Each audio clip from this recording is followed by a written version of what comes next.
I would like to speak about Haile Selassie, the Emperor of Ethiopia, who on November the 2nd, 1930 was crowned King of Kings and Lord of Lords. Now the Rastafarian doctrine is a doctrine that has been disputed and debated, and people question his divinity.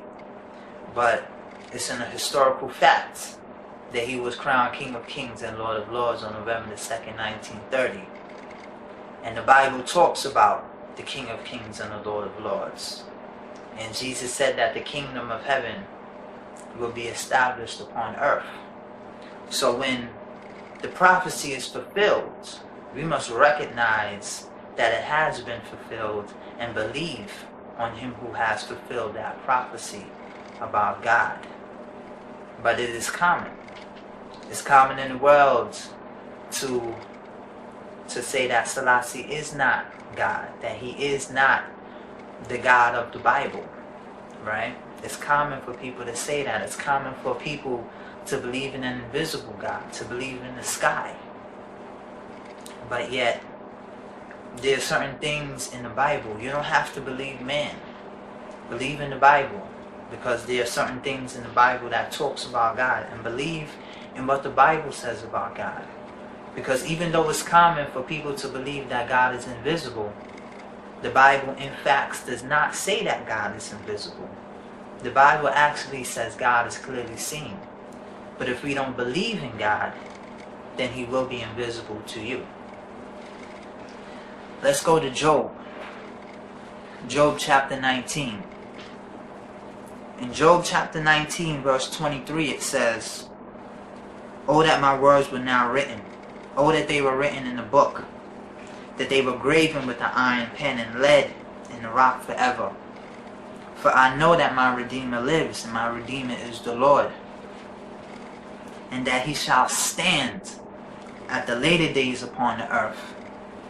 And though after my skin worms destroy this body, yet in my flesh shall I see God, whom I shall see for myself, and my eyes shall behold, and not another, though my reins be consumed within me."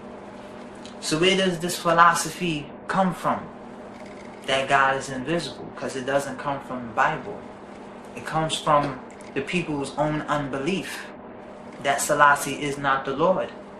Because without Sellassie, then you can't see God. Let's go to John chapter 6. In John chapter 6 verse 46 it says, "Not that any man has seen the Father, save he which is of God. He has seen the Father. So if you are of God, you shall see the Father." That is the promise written in the Bible, that you shall see God, whom I shall see for myself and not another. Let's go to 2 Chronicles. 2 Chronicles chapter 18 verse 18. 2 Chronicles chapter 18 verse 18 says, "And again he said, Therefore hear the word of the Lord. I saw the Lord sitting upon his throne, and all the host of heaven standing on his right hand and on his left. I saw the Lord sitting upon his throne." If you are of God, you will see the Lord.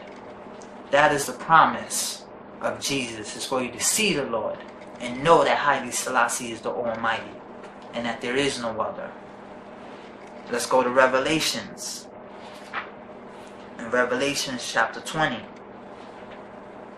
Revelations chapter 20 verse 11 it says, "And I saw a great white throne, and him that sat on it, whose face the earth and the heaven fled away, and there was found no place for them.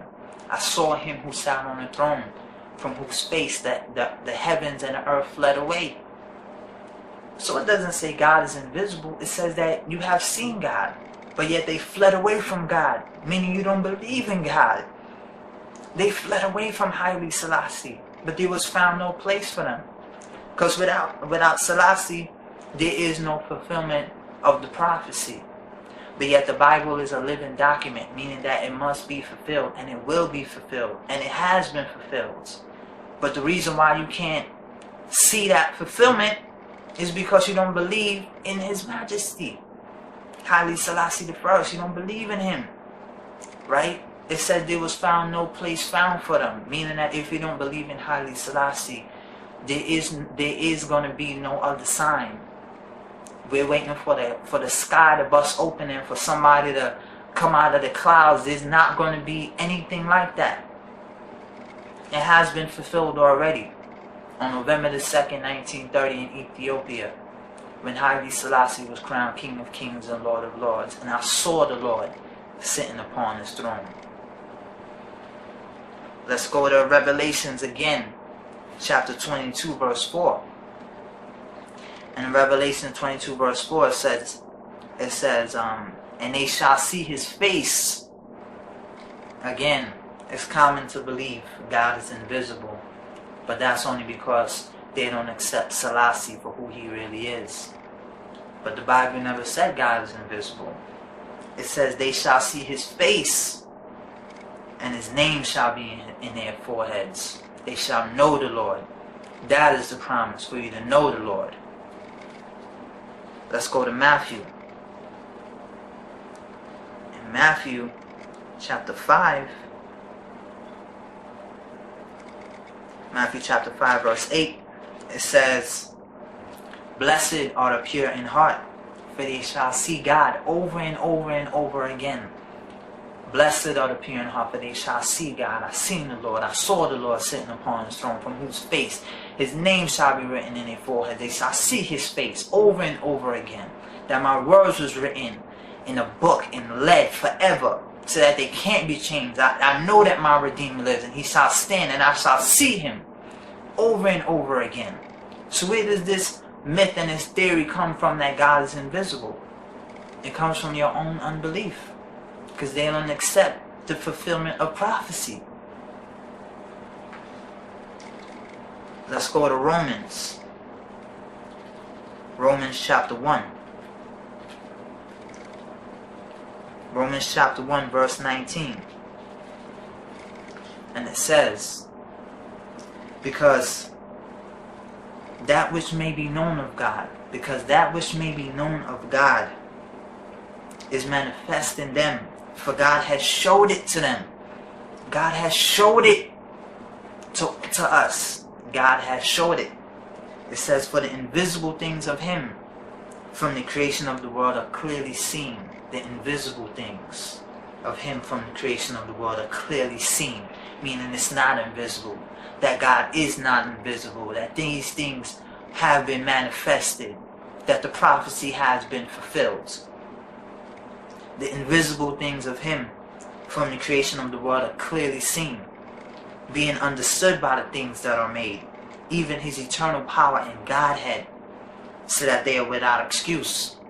Because that when they knew God, when you knew Haile Selassie, when you seen him crowned King of Kings and Lord of Lords, when you knew God, it said they glorified him not as God. They didn't accept him as God. And it said the heavens and the earth fled away, and there was found no place for them. But we seen him sitting upon his throne. So if you think that God is invisible, it's not because God is invisible. It's because you don't believe in God.